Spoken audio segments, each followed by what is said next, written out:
What's up, everybody? Welcome into the Wednesday Link Live. Thomas Mock, Josh Davis for the final live show before the Eagles officially report for training camp, Josh. We are excited to go tonight. It's going to be a bunch of fun because we have real stuff to talk about. 8 teams reported today. Philadelphia next week. It's finally here. It really is. Finally. I can't believe it. And it's just every single week we've talked about it. We're like, this is just the longest road trip or the longest duration that we have to wait. But finally it's here. And I'm super happy that we're actually going to have things to talk about whenever we've got, I think it's official. I want to make sure, but we were talking about probably do a Tuesday and a Wednesday live show next week. And there's probably going to be a lot to talk about. So if we can, kind of double it up, I guess it'd be a Tuesday link then. But yeah, I'm super excited. Cannot wait. It's almost here. I mean, literally, we've waited so long. There's so much anticipation, obviously, with the Philadelphia Eagles this year. But we do have news to talk about today, the first of which is the signing of Kelee Ringo, which you really predicted more than I did, but we both assumed it would happen before training camp. You said this week, and sure enough, yesterday, boom, Kelee Ringo signed $4 million, and we're done. We don't have to worry about it. It's officially over. Yes, I'm happy about it. I will take some credit for those that watched the show or the video and also on Twitter. It never fails this way. It seems like almost every time you make a prediction, you're just kind of like, oh, hey, why is this taking so long? Then sure as the world, that's whenever it does, because literally it was like 30 minutes after. And there he goes. He signed. And you even texted me. You're like, man, what poor timing for the video there. I was like, well, okay, I guess so. But I'll take credit for it. So, not that I have anything to do, obviously, for the inclination of the Eagles. We all thought it was going to get done. I don't think there were too many that were concerned about it or anything. But, the closer you get to camp, I guess it's a little bit of a natural concern. Like, hey, hang on, he hasn't been signed yet. But yeah, from everything that we're reading, seeing, talking about, it's just a little bit on probably the signing bonus and working out the specs there. There could be a little bit, the talks of, I'm sure we'll get into it a little bit here as well, but, positional wise, like what's that going to be where he's playing? There's been reports today even saying like he might be in a new role or they might look to play him at safety, cross train. Curious your thoughts on that kind of first take there. Yeah, I think it's interesting. And I think this really kind of stems from, it is an Eagle fan perspective, him training with Budda Baker. Because you go, why is he training with a safety when he's supposed to be a cornerback? But these were always the rumblings on Kelee Ringo, even pre-draft. It was, he's massive. And you see the picture of him next to Budda Baker. He's huge. He's thick. He's fast. He's physical. His legs are the issue in terms of getting turned around a little bit. Doesn't cut as well. Things that they could actually be worked on at a National Football League level. But safety would be very interesting. My question for safety, though, is do you need him at safety? Right? Because the expectation is you have 4 guys, we can make it 5 guys competing for 2 spots if you believe in Justin Evans and Kayvon Wallace for a position that we think is going to be just fine with the 3 people who are battling for the 2 spots and Sidney Brown and Terrell Edmonds and Reed Blankenship. So I get that they might try to cross-train based on size. He's built very similar to Cam Chancellor, and obviously Sean Desai coming from Seattle didn't work with Chancellor, but there's the overlap of at least, Cam Chancellor was a Seahawk. Sean Desai was a Seahawk. You could see it. I still think corner makes more sense for him, but I think they might move him around. The report today at least suggested that they want to get him on the football field as much as possible. And maybe that's at safety. Maybe it's a corner. I really don't know. It's interesting. It really is, yes. And that's the part that I'm excited to see, too, because we've talked about it, I guess, leading up to camp because, there's only so much you could talk about, but the speculation. But now we're so close there. I mean, another big question that it brings up is, like, let's keep an eye and see where the Eagles are actually playing Kelee in training camp. If there's more of a focus, or even if it's a little bit of safety, I think that's telling. But if there's all of a sudden like, hey, there's, close to 50%, they're going corner and safety trying to get looks. Well, then you kind of have your story there. So I'm interested to see, but I agree with you. There's already some of the positional battles. I would be surprised if all of a sudden it's like, oh, hey, Kelee Ringo is, not maybe a favorite, but a definite possibility. Competitive for the safety.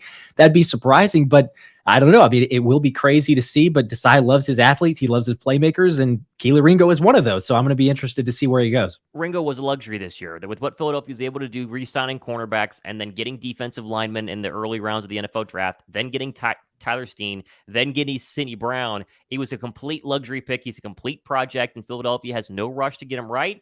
But he looks like he's in pretty darn good shape. Yes, I think I saw the video of him today, doing a couple drills here, which is what's going to happen next week. We're going to see people do drills and base their, overall performance off of those drills. But still, it was exciting to see, and he's massive. He really is huge. The biggest cornerback that I've seen in person is Jalen Ramsey, and I saw him obviously at the Baylor Pro Day way back when he was coming out of FSU, and he's huge. He's over 6'1". The arms are extremely long, and I haven't seen Ringo in person, but people I know who have living in Georgia say he's he's huge. He's really big. And you think about some of the big targets in the National Football League and trying to defend those guys. It'd be nice to have a big physical cornerback on the outside down the road because you already have Bradbury and Slice. So we'll see. It's going to be very, very fun. Welcome in, everybody, on to the Wednesday Link Live. A lot of people joining us tonight. We see Cool Rains, GM Creepa getting in here. Alfonso Gudia, Antonio Holmes. Tracy Ann says hi. CRC says, hey, everybody. Some Black Ninja checks in. Antonio Holmes checks in well.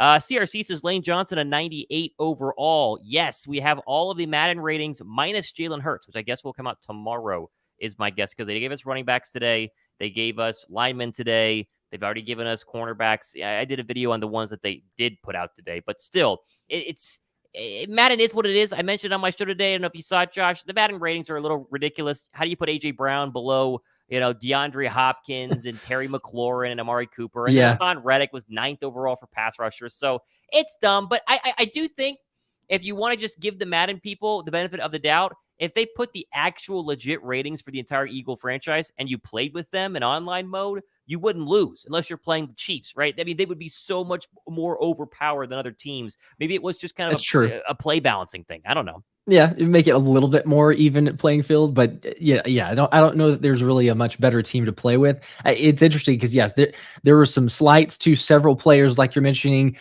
even the O-line. To be honest, like I'm pumped that Lane got the 98, but yeah. What Landon Dickerson was 81, I think. Yes. I'm like, okay, for a Pro Bowler, for his talent level, and I get that there's a lot of room to improve, but I don't know. There's a lot of those there. I'm kind of like, I don't know if I agree with those. Kelce was a 92. Kelce was a 92. Yeah, that's right. Kelce was a 92 there. So I think he maybe was tied for the best center on Madden, maybe, but they didn't rate that high, at least as far as the center position.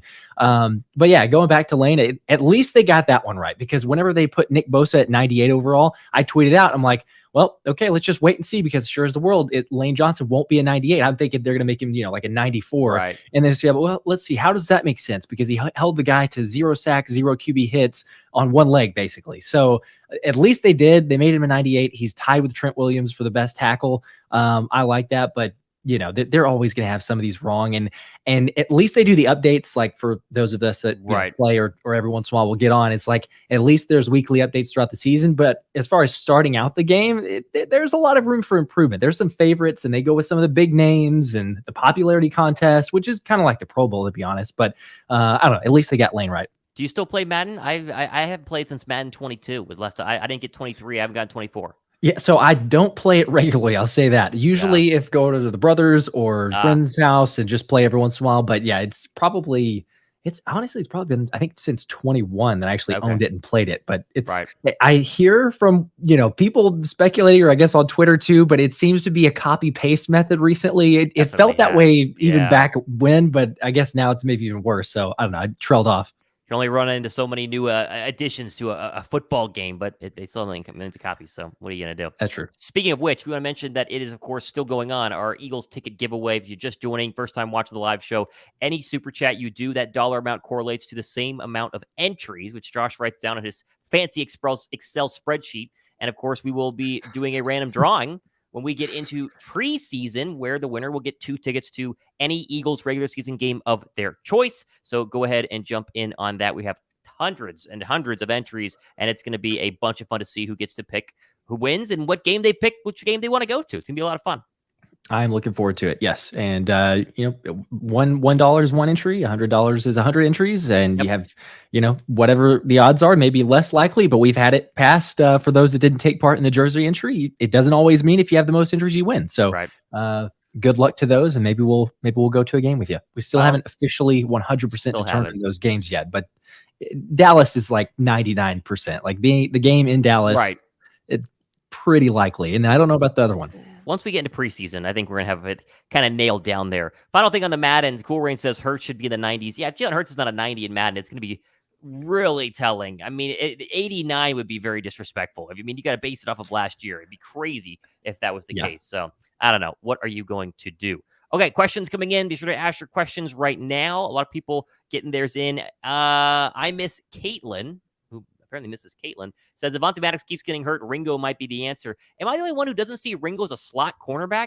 slot cornerbacks to me are taking slot receivers, and slot receivers are very rarely large, right? You think about a lot of these Zacchaeus and Quez Watkins on our side, they're speed guys. I don't see Ringo being the answer at slot. Maddox is a slot because he's small and couldn't play on the outside, but he still has good cover skills. So I don't see Ringo being trained to be a slot guy by any means. I agree with you. I'm right there with you. I think if anybody's going to be, it's Zach McPherson, and kind of a reason why he started playing some of the slot even in OTAs. So I think he's the backup call there. But yeah, as far as just kind of that fluidity, I mean, the hip movement or fluidity of the hips and turning, yes, you're usually, to your point, facing the faster, quick twitch receivers. So I think it's more of, hey, you know what? You got 2 stars in Bradbury and Slay. Maybe someone gets injured. We hope that they don't, but we've been very fortunate, and sometimes that happens. So you know what? If you get Kelee Ringo caught up to speed there, he could play corner. Or, you know, if Desai wants to go, I can't see it, going back to the old safety argument. I don't see it as likely that he ends up as a starter safety. If maybe Desai goes with like a 3 high safety look, possibly he gets on the field in some unique situation because he is a playmaker, like we said. But I just don't see it very likely. So to me, it's more of, hey, you got him there, trained behind Bradbury and Slay. If something happens or he's forced into action, then he's good to go. But yeah, for a slot corner, I don't know. That seems very, very unlikely. He's battling with Zach McPherson for cornerback number 3, right? The first guy in if there were to be an injury. That's why they brought him in. They don't truly think or truly yet believe in Zach McPherson. He's not seen a lot of playing time. And even when there's been opportunities for him to get in there, there hasn't been a lot of spark or flash. It's going to be a very interesting preseason for McPherson. And now Ringo kind of bumps up behind him and starts kind of shoving for that number 3 spot, which of course means you're one play away from getting in to be a starter on the Eagle defense. So we'll keep an eye on it. Yes. Obviously, any more questions about it, we'll keep going back and forth. But let's get into our first entries into the ticket giveaway. Alfonso Gudilla with 10. Let's go Birds. Eagles versus Cowboys in Dallas. First round on me. So if Alfonso wins, he's going to Dallas with us. We know where he wants to go. He gets 10 more entries into our ticket giveaway. Got you up to 68 right now. 68. There you go. It's pretty good odds. Pretty good odds with how many entries we have right now. Q&A gets 2 entries. Q&A has no comment. At least I don't see one. So if you want to ask a question as well, we put them up on the screen. But if you don't, you just want to get 2 entries, then you got 2 entries. So we still got you down. It works pretty well. So there you go. People starting to get their entries into the ticket giveaway. Why would you take it? Where's that punter question? There it is. Oh, QA said, do we really need to add another pass rusher? I thought there was a punter question, but pass rusher.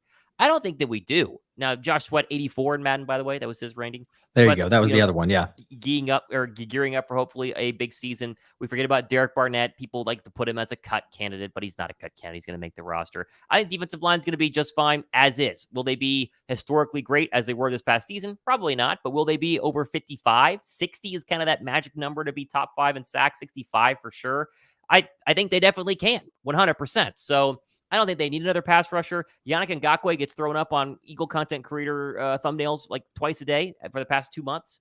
It hasn't happened yet. There's no reporting that it's going to happen. So take with that as you will. But I don't think it happens unless, as we continue to say every week here, Howie gets into training camp. We're 2 or 3 weeks in and he sees a need, whether it's pass rusher, punter, wide receiver, whatever you want to do, then he go out and make a move because there's a lot of very good free agents that are on the market right now, which we'll talk about in a little bit. For sure. I agree with that. And going back to, I think you were talking about that punter comment, but Matt actually was the one who brought that up. So he said, what are your thoughts on punter? Is Howie going to pick up the punt god or are we stuck with Sip? That's a really good question there. And I covered the punt god a little bit because there were some speculations and rumors because all of a sudden it's, Howard Eskin makes a comment that the Eagles will for sure, it's a guarantee that they're going to have a new punter next season. Right.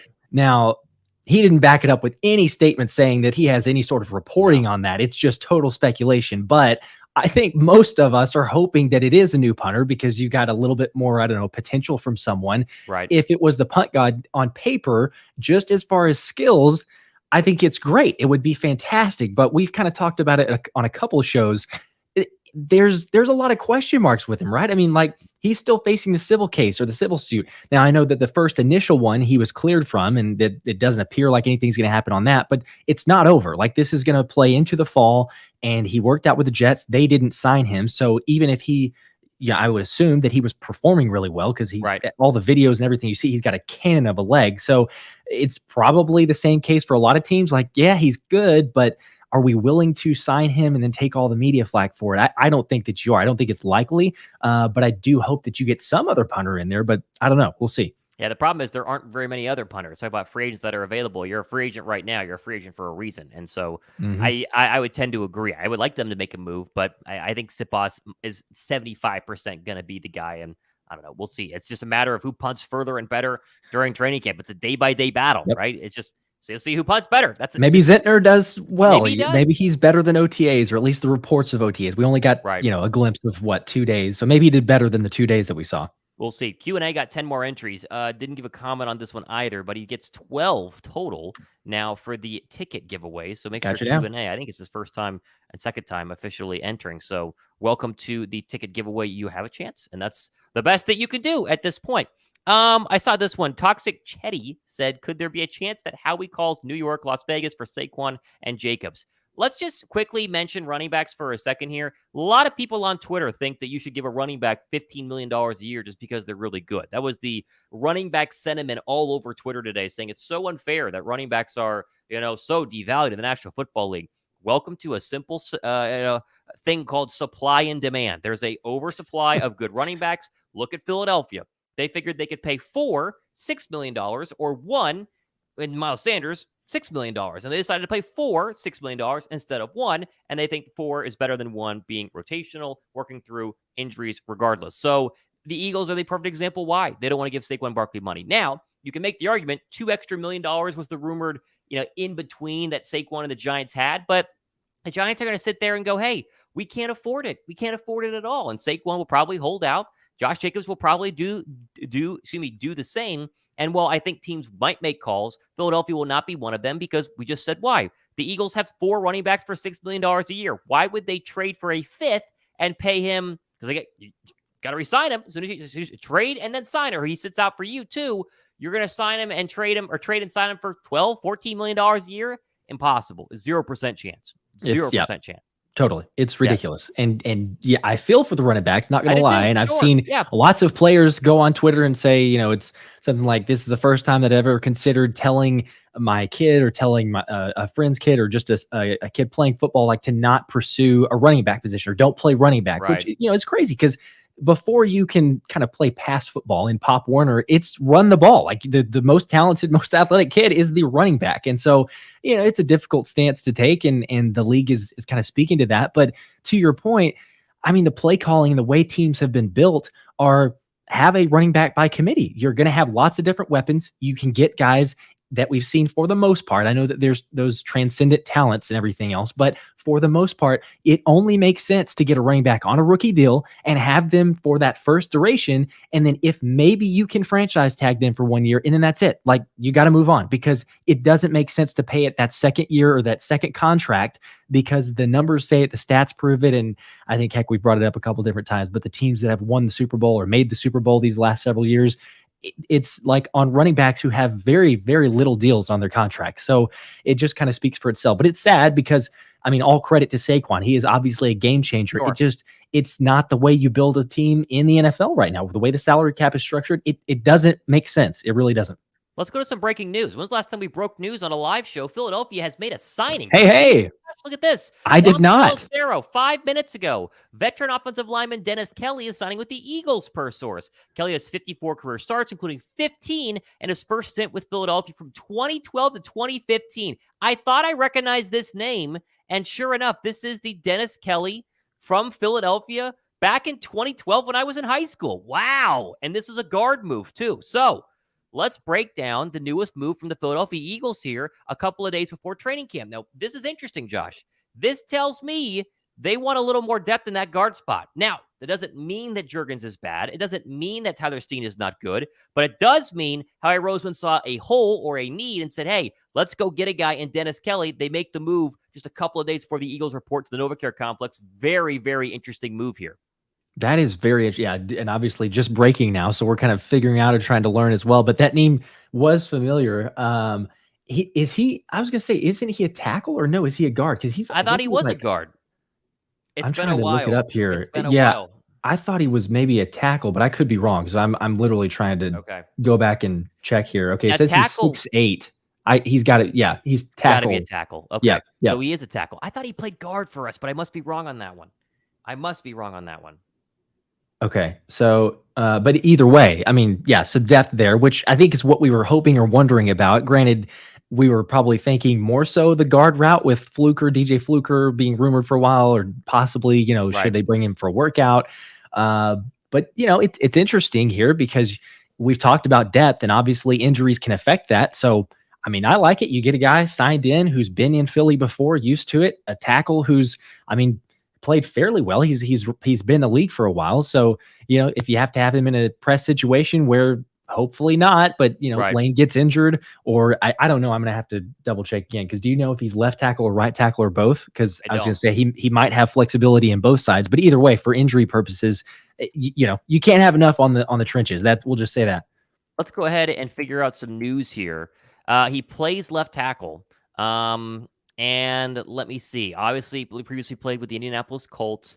We're doing ahead and re-signed with the Colts back in 2022, and then was let go this offseason, is what I am seeing right now. So, again, this is not somebody that I am super familiar with overall, but he also is a swing tackle. So he was more of a swing tackle with the Colts, is what I'm reading right here. And in 2022, he played in 16 games, 3 starts, and he did 192 at left tackle and 48 at right tackles. I throw this up on the screen. So we're learning with you guys. Obviously, he played tagged in at left tackle, but then didn't play there again until week 9. So week 6, it looks like, then came around.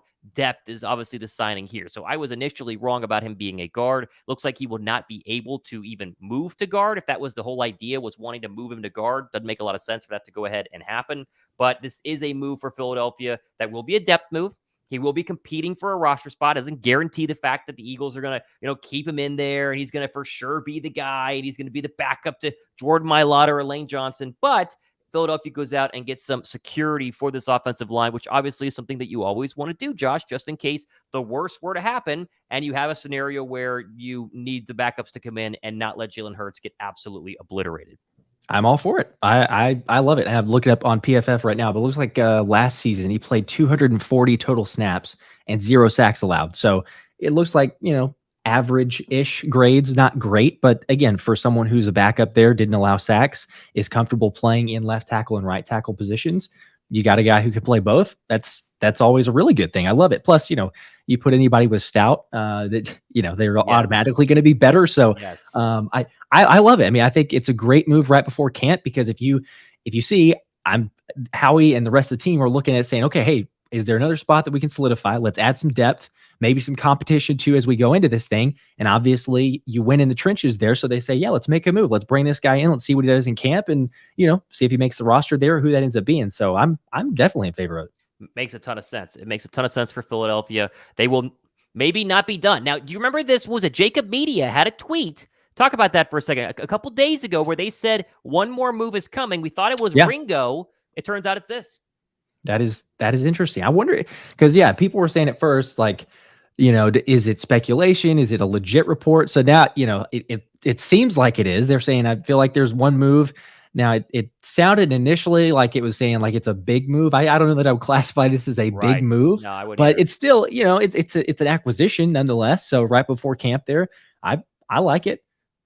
Never a bad thing there. Never a bad thing. I'm trying to get a tweet out here. That way everyone can go ahead and make sure we know what's going on.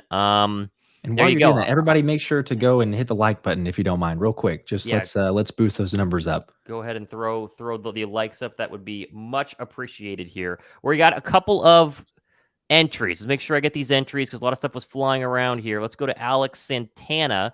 10 entries into the ticket giveaway. Looks like we're going to see the Cowboys go through contract problems soon. Think it'll happen to give us given any of the young talent we have. They'll need extensions in the coming years. Josh, speak to this for me for 1 second as I finish up updating the YouTube thumbnail. Dallas is looking like they're in a little bit of trouble. We talk about tackles coming to Philadelphia. There's a guard in Dallas, and Zach Martin, who was the highest rated guard in Madden, who he's not officially not showing up to Cowboy camp at Oxnard, California, but he might be holding out to get a new deal. Yeah, and that's obviously some big news there, because he is one of the best. As much as we may not want to say positive things about Dallas, like, let's be honest, he's one of the best, if not the best, which is hence why he's getting a 99 rating in Madden. But I agree. I mean, it's kind of exciting to see as an Eagles fan as we look at that and see like, oh, hey, there's a little bit of trouble there in the Cowboys building there with the contracts and obviously like the long-term things that are going on. But it's also just kind of humorous to me as well that like if we look at the start of the offseason or maybe even a little bit before, I mean, I live in Dallas, so maybe I hear it a little bit more, but people are saying like, oh my gosh, you guys are going to lose your roster. Good luck. You just mortgage your future. It's going to be terrible for you guys. You wouldn't want to be or whatever. Look at the roster now. Look at the core that we have and that's established here that are locked up long term. And then take a look now. All of a sudden, these rumors and speculations. Not only is it Zach Martin, which is huge, and if he holds out, they'll probably figure out something to get it done. But it's like, okay, right, there's still a little bit of cap issues. And then it's never a great look when a team captain is holding out because there's an uneasiness around the locker room and around the building. It's saying like, okay, it just doesn't really bode well for the team. Plus, then there's also reports too with Trayvon Diggs, who I think Des Bryant had him on the podcast and saying, I'm not wanting to just break the bank or just kill him or whatever, but at the same time, like I want to be paid what I'm worth. And so that he's hoping to get an extension, but there's a list. I think Jimmy Kimsky had posted it here on Twitter, but the names of free agents next offseason is Trayvon Diggs, Stephon Gilmore, Tyron Smith, Terrence Steele, Tyler B. Daz, I don't know if I'm saying that name correctly, Jaron Curse, Dorrance Armstrong, Dante Fowler, and Malik Hooker, as well as Dak still is going to get restructured at some point. And then you have this Zach Martin. So that's a lot of names, and that's a lot of big names too. So I love to see it, but they're definitely in trouble. I mean, that's a lot that you have to deal with. And that let's face it, they don't have a Howie Roseman working behind the scenes. So they're already not really starting off on a great foot. Right. No, I totally agree. And for people who are just joining us, if you're wanting to get a little breakdown of the Dennis Kelee situation, you can always rewind the live show. We'll mention it again. We're talking about Zach Martin and the fact that he's going to be holding out of Cowboy camp, or presumably holding out of Cowboy camp. He's the highest paid guard in the National Football League, makes $7 million a year. So talk about underrated in terms of positions. Mentioned running back a little bit earlier. Guard is the next one up there. It feels like a big one just because that's a lot more important in some cases than running back, because you got to protect your quarterback in a throwing league. So if you're just joining us, hit the thumbs up button. Be sure to subscribe. Get a couple of these comments here as well. Some Black Ninja is getting into the ticket giveaway. If you're just joining us, 2 tickets will be given away by Josh and myself to any Eagle game you want this year. Take your pick. And all you got to do is drop a super chat. Any dollar amount is equivalent to the amount of entries you'll get. So 5 entries here for some Black Ninja. We always think about the phrase, the Jalen jump. Going off his incredible jump from year to year, we need to coin this phrase, fly, Eagles, fly. You could see other young quarterbacks doing a Jalen-like jump. Josh Allen had a very similar jump. Josh Allen was not a superstar year one. It was kind of a couple years in when he started to have his big jump. Jalen, though, the jump is a lot bigger than I think most quarterbacks have really ever had, going from where he was last year to being not considered a good thrower of the football to one of the best rated, especially deep ball throwers by PFF. So true. Bears fans want to see a Jalen jump for Justin Fields. And apparently he's what, 5th, top 5 or number 5 all-time NFL quarterback, running quarterback, that is. Let's clarify. But still, he made this statement already. I mean, he's dangerous, don't get me wrong, but this early in your career to make that statement, I mean, it's like, I don't know, there's a fine line, I suppose. You want to be confident, and he's good again, but to say it that early, I don't know. It's interesting. I saw Colin Cowherd today while I was eating lunch. He said, anytime you're 5-12 win-loss as a quarterback, don't put yourself in any sort of top 5 rankings ever in the National Football League. Again, Bears roster is not good, but 5-12, you're saying you're top 5 best runner. Not a good idea. Yeah, not so much. Not a good idea. I miss Caitlin. 5 entries into our ticket giveaway. Patrick Queen at linebacker would be a nice trade with the Ravens. Linebacker is our biggest need. Linebacker could be our biggest need. Could. And I want to preface that. I think we said this a lot. It feels like it is, but what happens if Morrow and Dean play well? It's no longer your biggest need, right? What happens if Davion Taylor takes a step forward? He has a Jalen jump. What happens to Sean Bradley? It's finally his year. What if Christian Ellis, who was starting in 7-on-7s at OTAs, is a starter this season? They have the potential. I think right now you would say it is the weakest. I would agree with you, and Patrick Queen would upgrade it. We've all said we'd love to trade for Patrick Queen, but Howie's not going to do this until you get to a point where you're in training camp. Maybe you do a couple of preseason games. You have actual tape in 11-on-11 situations where people are hitting of this linebacker group before making a move. So I think it's possible, but it's also unlikely at the moment. Let's just say that right now. So 5 entries, though. We got you 5 entries in. Got you down. As well. Okay, Dennis Kelee, of course, signs with the Philadelphia Eagles. That is the of the evening. He's a tackle, played a lot more left than right with the Indianapolis Colts, but a swing tackle who didn't start. Now, Josh mentioned the 200-something snaps a little bit earlier last year. Didn't give up a sack, which is good, but it's a depth move at a position that Philadelphia seemingly is pretty strong at. And we'll go to the depth chart here in just a couple of minutes just to kind of take a look at what's exactly going on with the Philadelphia Eagles tackle situation. But you have two very solid starters who hopefully won't be replaced. I was going to say, while you were looking that up, he also in 2021, he played 305 snaps, and basically all that was at right tackle. So it's interesting. He played more left tackle last year, but then 2021 more at right tackle. But out of those 305, only 1 sack allowed. So I mean, again, it's not too bad, especially you're signing him as a potential for a backup there. I think you could be good. Jack Driscoll obviously is your tackle number 3 right now. He's the person that comes in, heaven forbid Lane Johnson or Jordan Mailata were to actually, get injured and fall out of the starting lineup. Then Sua Opeta. And Opeta's been one of those guys who's on the practice squad, who's been kind of lingering around. He's been at Stoutland University now, I think, for 2 seasons. That's kind of the 4th position that would be guaranteed to make the roster. You're only going to keep 4 tackles, and the rest will go to the practice squad. Julian Good-Jones, you have Tyrese Robinson, Fred Johnson. You have a couple of guys here trying to actually make this roster. That's where Dennis Kelly slides in to actually potentially try and be a backup or a backup, but obviously still make a paycheck. Yes, as we see from Ryan Campbell, just mentioning right now, he was in Philadelphia from 2012 to 2015. It's a recognizable name. When you read it on Twitter, you hear us talking about it, but it's not a mega signing. It is a signing for Philadelphia, and obviously a big enough one to mention it. Cheesesteak just said it. Can never have enough offensive linemen. There have been times when Philadelphia didn't have enough offensive linemen. They've learned from that. Same goes for corners, right? A couple years ago, they didn't have enough corners. A couple years ago, they didn't have enough wide receivers. They're learning from their positions of mistakes, and now wide receiver and corner are the biggest strengths on the Philadelphia Eagles. They're doing the same for the offensive line. So good stuff there. I agree. I love it. And he said, status on Penny. Is he limited right now in any way? Come on out here. I'll take you surfing. Vanny, of course, won our our jersey giveaway, which still has not shipped, by the way, for all the people. I know I saw Tyler Wallace in here a little earlier. I've got notification those Carter jerseys have shipped, but hopefully soon. Vanny says, I don't know. Penny's fine, right? We had OTA footage of Rashad Penny running around. I don't think that he's in any way injured, right? I think it's going to be just fine. Yeah, I think he's fine. I mean, I haven't heard anything, videos, nothing that says he won't be. But, I guess let's be honest, he wasn't hyped up as much as, I don't know if hype's really even the right word, but there was a lot more videos of Kenny G and definitely Swift because of the acquisition and all that. And even Boston Scott. So there wasn't a whole lot of highlights of Penny. So I don't know, maybe if you want to look into that and say possibly, but I don't think so. I don't think there's any sort of inhibiting factor there. It's more so he's not a great pass catcher. That's not what he's known for. That's not what he does. And so there's only so much you can shine in OTAs. I just think it's kind of like, but you know what? We're going to wait and see. Teams will get a dose of him in preseason and then hopefully the regular season, because as far as just the pure running game, pure rushing attack, I mean, I'll be honest, Penny is the one that I'm most excited to see. Like his bruiser running style, but he's also got some shiftiness to him behind this O-line.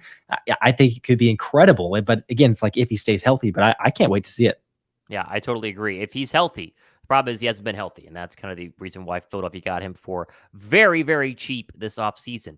Again, make sure you guys like the show as people are still coming in about halfway through. We do this every single Wednesday night. We'll be live multiple times next week, maybe multiple times, possibly during the day as training camp gets rolling. We're trying to give you guys nonstop coverage of the Philadelphia Eagles and the National Football League. So sub to Josh's show, link down below in the description box. Be sure to sub to mine as well. Naptime mentions we did trade Dennis Kelly to the Titans back in 2015 or the offseason of 2016. That is correct. He then went and moved on to the Colts, was a backup swing tackle, started a couple of games. You got to go back to 2021 when he started over 1,000 snaps, but still comes in as, besides Driscoll, the best backup swing tackle Philadelphia has if you were to have a situation where you needed to make that move. We have to at least mention it. Philadelphia was the healthiest team in the National Football League last year, truly. And that's what people are trying to knock us for, saying we're going to, slip up this year because we're going to get injured. Injuries are what they are. You knock on wood, you hope and pray. You have an injury, you got to be able to back it up. And they're trying to make sure that if they were to have Mailata or Lane Johnson go down, we see the record when Lane Johnson does go down. It's not good. They want to have a good enough backup in there. And so signing Kelly for what I assume will be very cheap makes a ton of sense. We go to Donatello Dragon at 5 entries. Up, fellas? No real input. Thanks for helping with the football sanity. I have high hopes for Ringo. Fly, Eagles, fly.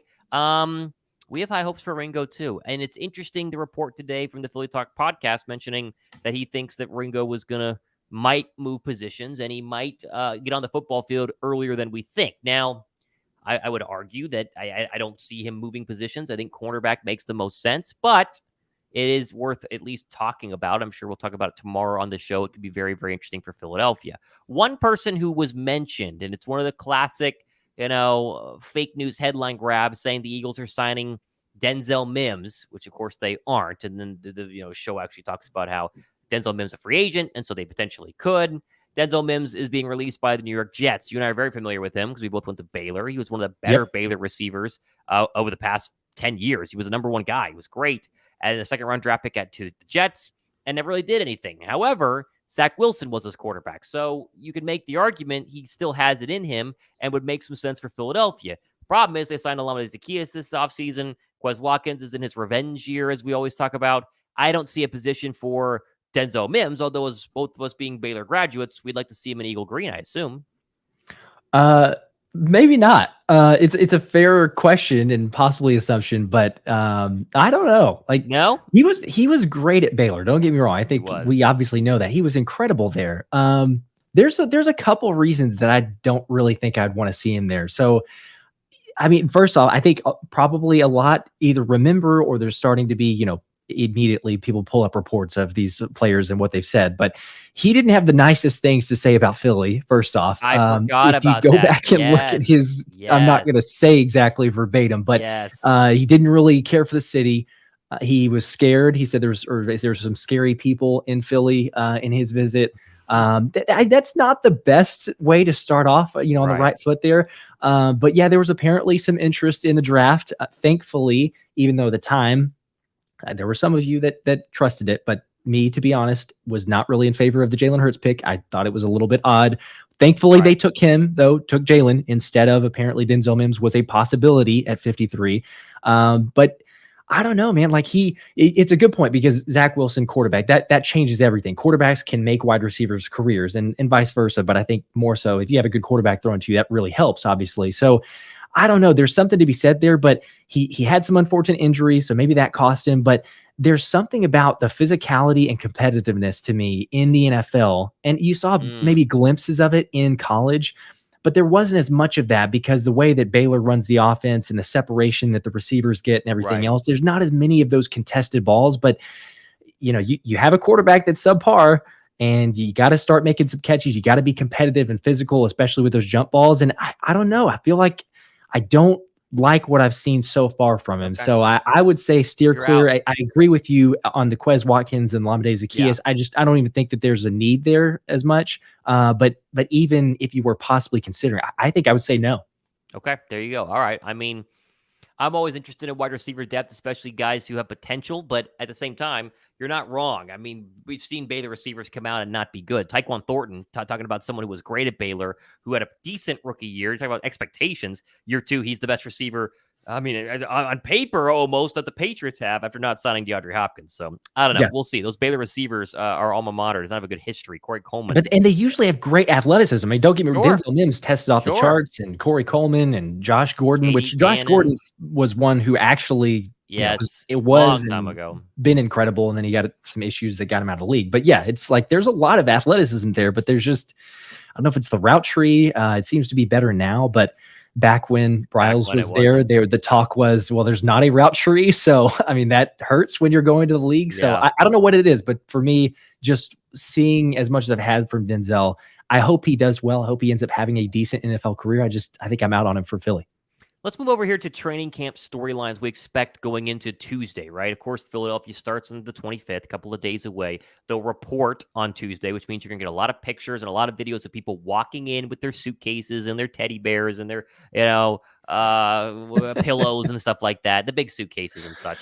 Not going to get a lot of practices. I don't know if they're going to be on the football field on the 25th. Both first practice probably the 26th because they're going to get checked in and do all that sort of training camp nonsense. What kind of headlines do you expect from week one of training camp, right? We already got one just a couple of minutes ago when we were live. Obviously talking about Dennis Kelly signing with Philadelphia. Is there somebody early you think might jump out to people?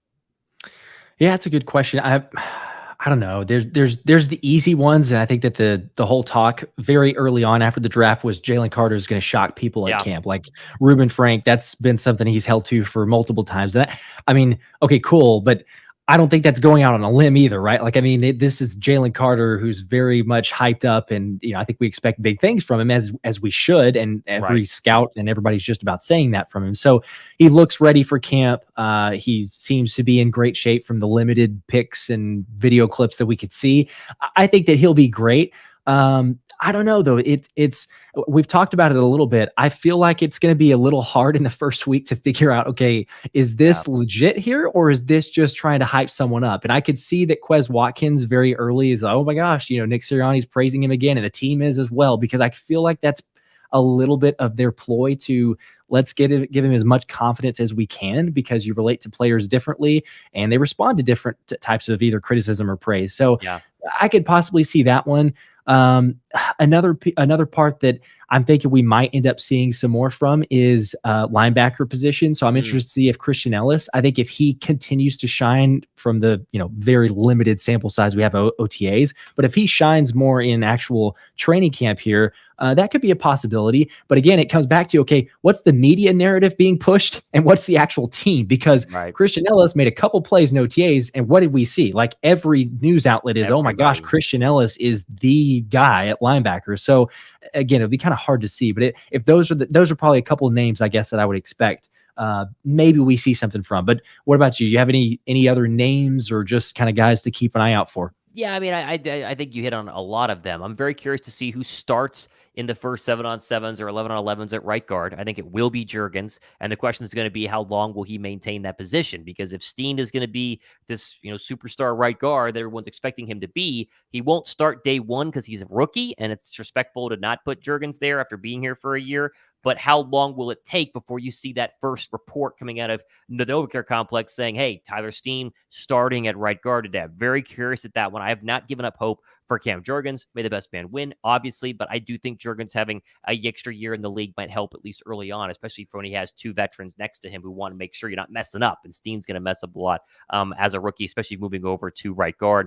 I think Quez Watkins, as you mentioned, is a great name. I think we're going to hear a lot from him. It's very hard to gauge wide receivers at an 11-on-11s because, like we always talk about, Jalen Reagor was the best 11-on-11 training camp receiver in the league, and yet he could do nothing on the football field. Nelson Aguilar had some great training camps, and it's like, okay, well, he was no good. I think you're going to hear a lot from DeAndre Swift and a lot from that running back group. I think we're going to start to feel like, Miles Sanders is a thing of the past. Who's Miles Sanders? Why did we even consider re-signing Miles Sanders? And it seemed like Philadelphia at least made an offer to him. I think those guys, the four that we have, maybe Trey Sermon, who always gets a little bit of love from the media, but Boston Scott, Kenny Gainwell, Rashad Penny, and now DeAndre Swift are going to turn some serious heads early on and make Philadelphia even more lethal in the run game than they were this past season. It's hard to think about that because they were so good, but I think the physicality of Rashad Penny and DeAndre Swift is going to make a big difference. Think how many times Miles Sanders would take a read option or a zone read up the middle, bounce off somebody and get 6 or 7 yards.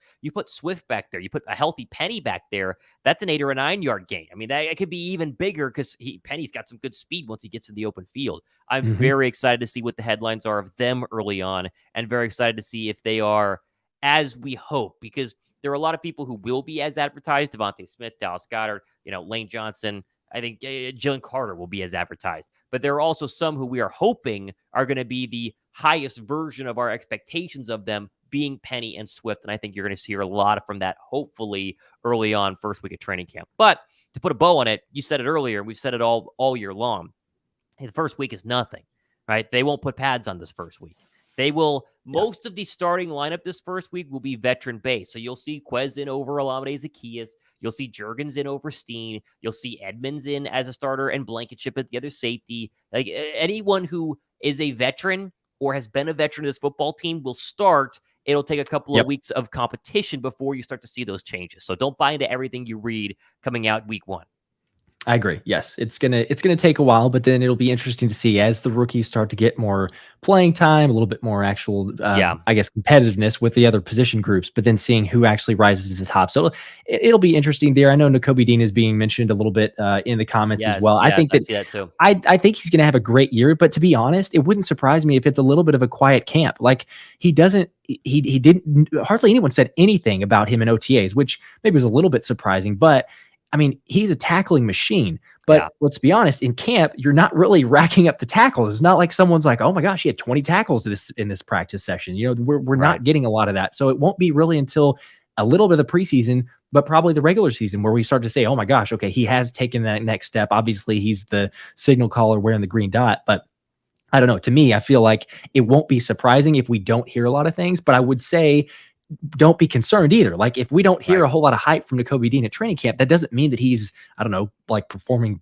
poorly or someone's like, we don't know if Right. he should be in that Right. position. I think he'll be fine, but he's just not the type of player or the position, I guess, up for grabs where maybe there's a lot to be said because it's kind of a definitive. It's like, hey, he is the signal caller. There's a reason for it. So I don't know, not something to worry about, I guess, at least in my opinion there.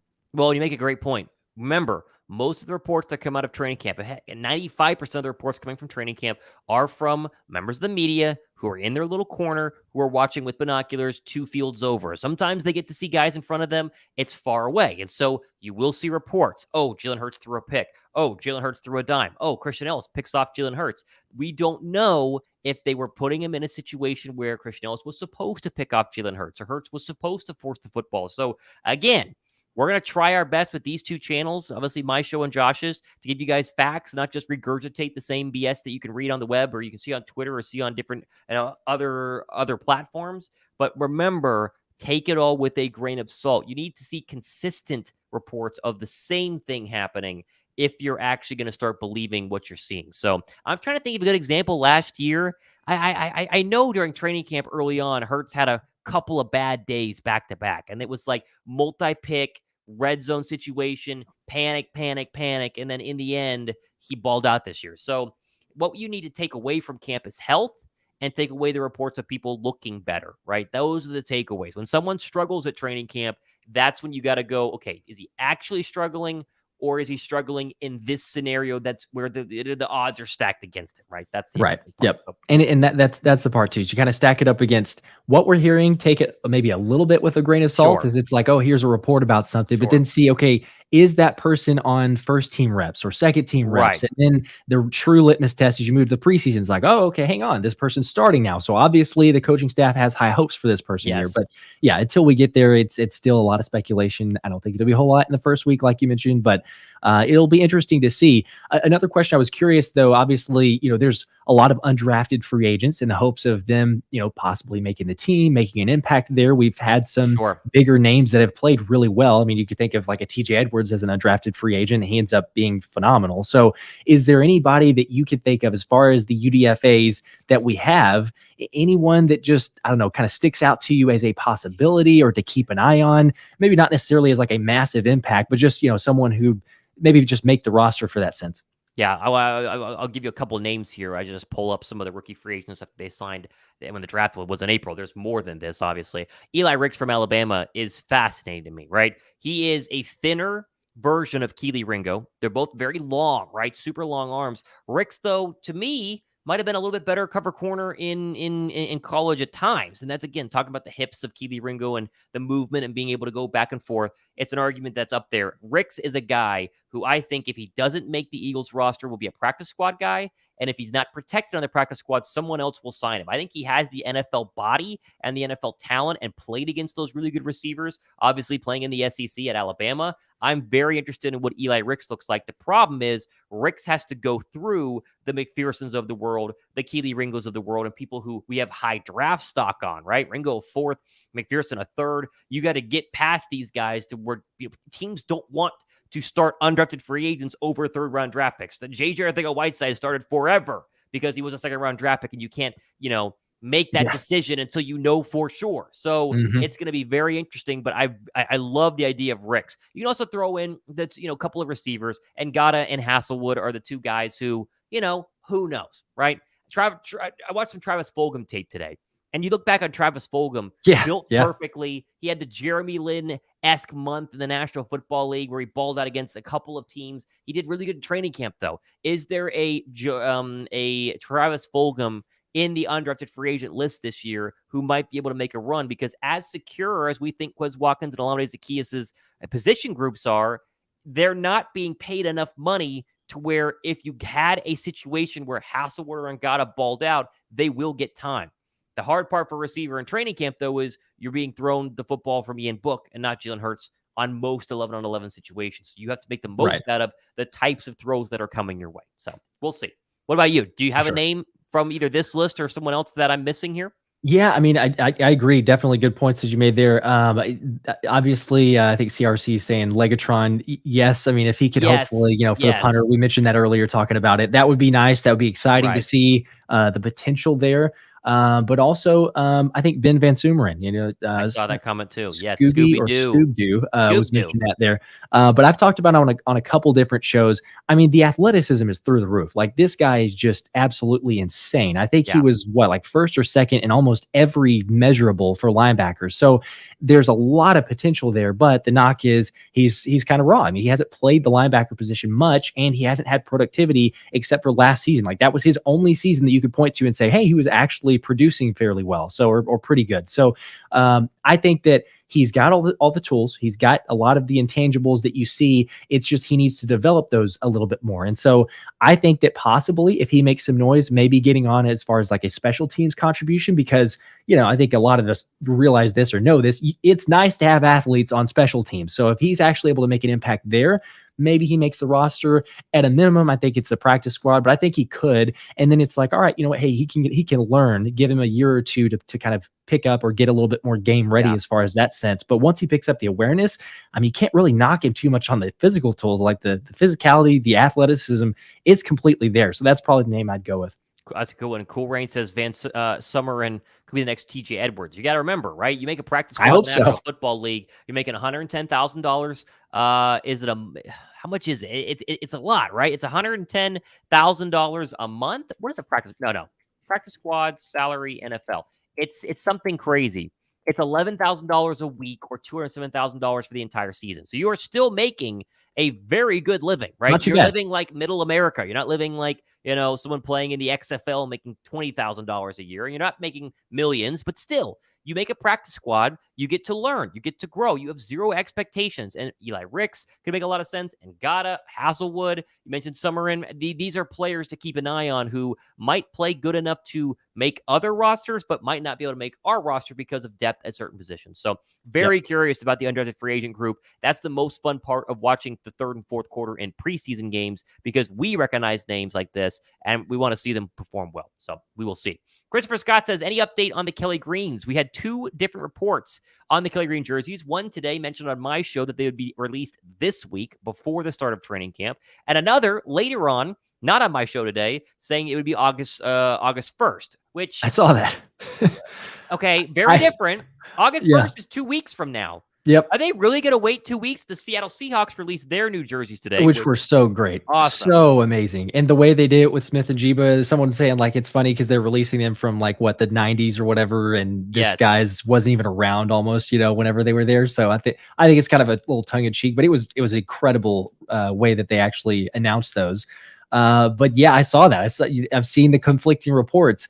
I don't know. I mean, yes, we all want them. It'd be nice. Let's see if just any point in time they just want to say, all right, here you go. But the only thing that I can hope for is by taking this long that we have at least something up to par with what the Seahawks did today. If you haven't seen the full video, go watch it because it's incredible. If you're going to show or share what the jerseys are going to look like, do something like that. But if all they do is share like a picture, I'm going to be like, are you kidding me? We waited this long and there's no build up. There's nothing else to actually commemorate it. So I don't know, but I saw both of those reports. I can't imagine. Surely you're not going to take till August, right? Like that's a long time. Why are you waiting that long? It's a long time. Give people time to start buying the jersey too. Like get it out there. Let us start purchasing it. But yeah, I don't know. There's for some reason conflicting reports, and I don't know who's being fed the actual reports or the actual news there. But I'm definitely ready for it. Like it would only make sense if you did it either right before training camp or do it as soon as training camp starts. I don't know why you're waiting. Seattle, by the way, this is their current home website. They've given you the throwback to the late 90s, the dial-up look, and look at all this stuff. It looks That's great. so It perfect. looks really, really good. And so, I mean, look, they got all of them in here, but the website is great. They put a lot of effort. Man, look at the stitching on these things. These are hot. These are really, really good. Hopefully soon. And Philadelphia with the Kelly Green can maybe take the cake, but Seattle's winning right now. You had the Definitely. creamsicle throwback. The Vikings have done a throwback. Everybody's doing the Browns have a New Jersey as well. Everybody's done it. I don't see Philadelphia waiting until August 1st, but you got to report on it. So, believe what you want to believe. Now is the time to believe reports because you never know what's going to happen. Never know. I know. Let's see. I like Rick's, but he's realistically going to practice squad, says Tyler Wallace. Very true. Very true. I like him too. I mean, especially now with Ringo, right? I mean, Ringo's a more physical cornerback, essentially, if he's going to play that position. So we'll see. Yeah. And you got Mekhi Gardner. I mean, you talk about SEC corners, Another physical, big corner. I mean, the competition is through the roof, which is good. I mean, I like that type of skill set, but it'll be very hard to break through for sure. It's at least nice, though. Let's at least acknowledge something here. Philly has completely embraced the SEC. And as a kid, you live in the South, you're watching SEC games, and you see how much better they are than, say, Big 12 games, Pac-12 games, whatever. They're good players in all conferences. But you have this idea of, why don't NFL teams just draft SEC players? And then you see the Eagles pass on them your entire childhood and go with Pac-12 and Big 10. And they miss on some of these guys. You think Marcus Smith, Danny Watkins, guys that didn't play in these major conferences, or at least in the major conference of the SEC. Now Philadelphia's fully embraced that. It doesn't work every single time, but it's working a lot. Right. And you like to see all these SEC guys who played in big physical games, who've been there at championships like Jalen Hurts and Devontae Smith, like A.J. Brown was playing in big SEC games. And it works out really, really well for them. I like seeing Philadelphia doing this at least the past couple of seasons and doing a good job with it at least. So it makes some sense. I did too. Yeah. You can't you can't knock it. If you see the potential, to your point, you're playing those big games. Again, nothing is foolproof, but there were a lot of times in past years, like you alluded to, where it's like, should we really draft? I mean, I'm pretty sure available. They're available. On him? Yeah. My goodness gracious. Yeah. What are you gonna do? All right, time for a couple more. People are upset. I mentioned Danny Watkins and Marcus Smith. I did a short on that. I think, was it yesterday, today? I don't remember. But yeah, going back and finding tape of those guys. There's not a lot because they didn't play much. Yeah. And you remember, what's his face? The firefighter, Danny Watkins. That was a Reed pick. Andy Reid loved the guy. I was going to say, yeah, didn't he? Yeah, he was. Can't get him all right. Pretty high on him. Can't get him all right. Yeah, it was tough. And Marcus Smith, I forgot, had 14 and a half sacks his senior year, his final season at Louisville. I forgot that he was that good. Gosh. And then he had 6.5 his entire career in the National Football League. I felt like that would actually be pretty decent. That may have been one just buying into the hype, but yeah, it was like, oh yeah, this should work. This should be good. We bought into it. And then obviously it didn't. Big time. Make sure you guys get your entries in for the giveaway, as obviously we're doing the ticket giveaway here. Josh and I are trying to figure out which games we're going to. We're for sure going to the Cowboy game. Haven't bought tickets yet, but we're going to go to the Cowboy game, and then obviously some more as well. If you're just joining us, you're new to the channel, we've got a lot of new subscribers, both sides. We have approached and surpassed 23,000 total subs between the two of us. So if you're one of the new 23,000 following both of us, then I would assume you know the deal. But if you don't, one super chat, one entry is $1, 50 entries, $50, whatever you want to do, way to get in on the ticket giveaway. I would assume we have the same subscribers, right? I would love to know the number of only your subscribers and only my subscribers, because I'm sure they're out there, but we got multiple, right? As far as the giveaway, like that's a given, because we go through and check as far as the actual way to be subscribed to it. But yeah, it seems like there's a lot of similarities there, because it is the Wednesday link, and it's, once a week, and we're going to be live streaming games. So there's going to be that this season as well. So, and then you got the fantasy football league that we're going to do. Still not 100% sure on the logistics, but it will be happening. So we'll be throwing that in there. But I would imagine that most of those, but talking about the channel growth, you always try to do this, so I got to put you on the spot, but your short is blowing up. Like, I don't know if people have been noticing, but it is over 300,000 now. The Eagles, I think so. It's got to be close. Devin Allen one, right? It's yeah. I mean, hey, that one started taking off. People love it.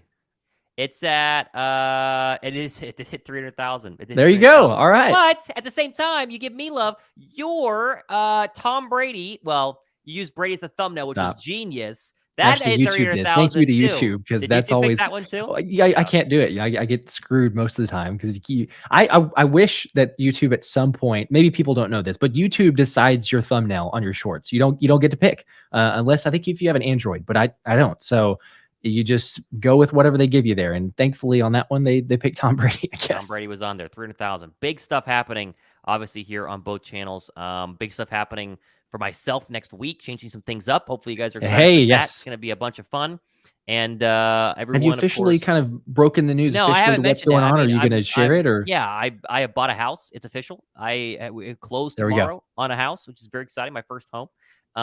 Heck yeah. And move in this weekend. And I've built out a whole studio. I have a whole room that will be set up to the channel. It's going to look very different from the current situation that you see around me. So I'm hoping it looks a lot more like Josh's and a lot less like mine right now. But I've put a lot of money into one, buying a house, and two, setting up a real legit studio. So very Heck excited yeah. about that. I've not told anybody that as well, but Monday morning, that first show is going to be a lot of fun in the new studio. So hopefully I can figure it all Cannot out. wait. A lot of tech. I have new microphones, new lighting equipment, all this sort of stuff. It's going to be You're going to be very a lot of fun. busy, very, very busy. Very but busy this it's really weekend. worth it. I can't wait to see it. I'm actually very intrigued to get Very the busy. new background, the new setup, and perfect right in time for training camp. You was the couldn't whole have picked a plan. better. That was your. I didn't realize it, but yeah, that was your plan. Pick the closing date. No, just happened that way, I guess. But it's perfect. Yeah, I appreciate everyone with the comments down below. Matt says, "Congrats, Thomas. When's the ring coming?" That sounds like a burner for my girlfriend. She's been asking that question a lot recently. See, there you go. I can't say the show because she's probably watching right now. Yeah, Oh, see, she is. boom. She definitely When's is. the ring coming? There it is. Yeah, see, I don't know. It didn't take long for a response. I don't know. Either. I can't say. No, who knows? Who knows? I don't know. That's great. I would love to tell the subscribers before I told her, but she watches every single one of my shows. So obviously we can't reveal anything. So you got to be careful. Secret. Hey, It is a secret. Thankfully, I obviously don't have too many. I mean, my wife watches it, which is great. But whenever I broke the news kind of prematurely about the baby, I didn't have anyone family-wise reach out. Other than the immediate knew it, but like more distant. I guess no one watches, which that's fine. That's fine. You would think you could dig something an hour into a live show, they wouldn't be able to see it. But my girlfriend has the whole live on. She has the whole live on. So yeah, you're a little bit out of luck there. You can't. Yeah, it'll definitely be heard. Josh might know. I don't know. Maybe Josh knows. Maybe he doesn't. I love teasing her and saying all these people know what's going on, but we can't say. Josh might know though. There's a good chance. With how much Josh and I text, which my girlfriend reminds me all the time. Ooh, is Josh texting you again? Yes. I have a feeling that he knows. We'll see.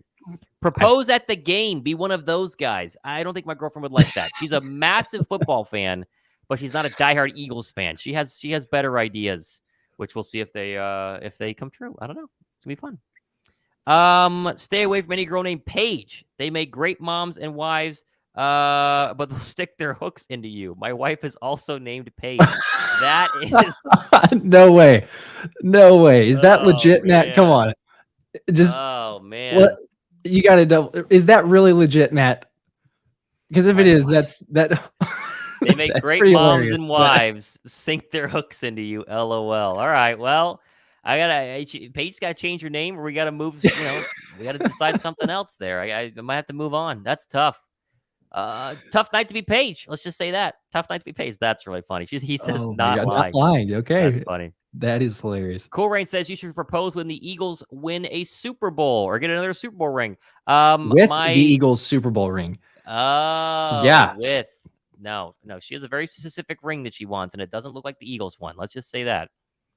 Give her the ring when we get the ring. Yeah, we could do that. We almost did it, but wasn't able to happen. Gosh.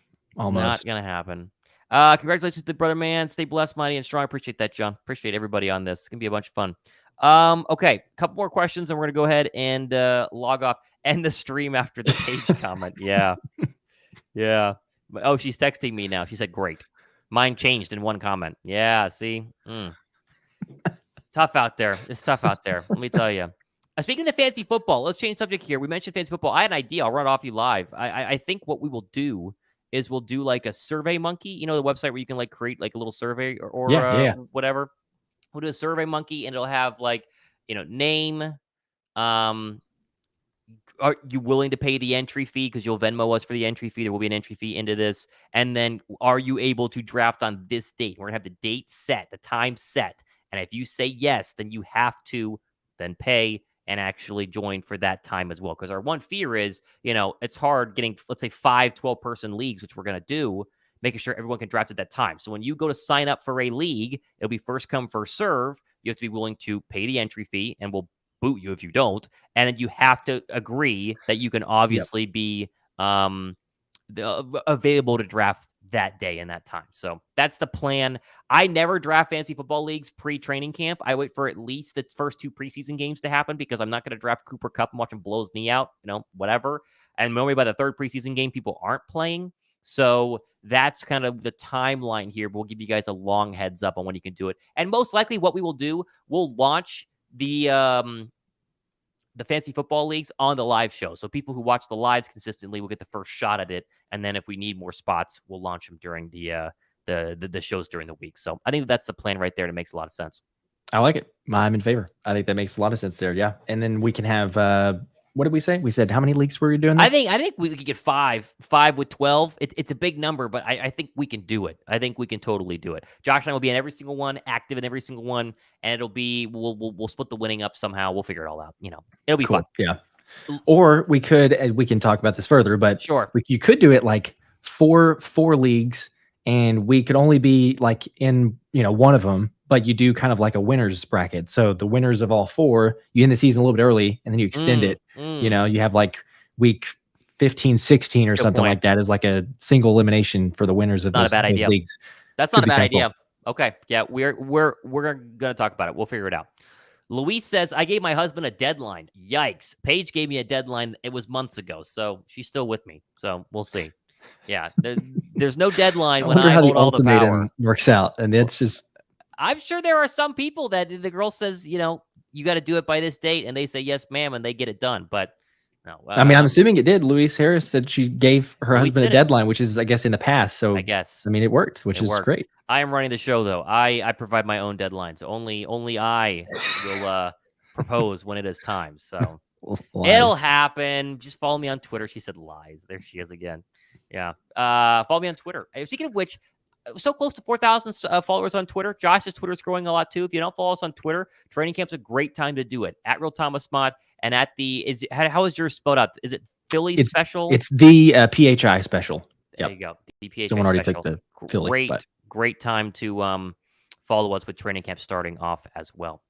All right, we are about out of time here. We are probably doing, again, I got to confirm some things for next Tuesday, but we want to do a Tuesday night because of the start of training camp live show, a Wednesday night live show as well. Most likely that is the case. We'll give you a heads up. So mark your calendars. It'll be 7 p.m. start. It'll be the usual. It'll be a bunch of fun. So be sure to go ahead and tune in. And I'm going to try to do some lives maybe during the day. If you have something happen during training camp, lives as well, so be sure to subscribe. Right as we're about to end, Alfonso wants to extend it by giving us 20 entries into the ticket giveaway. Birds beating the Cowgirls in Dallas. Getting me my favorite Eagle content creators proposing to my girl.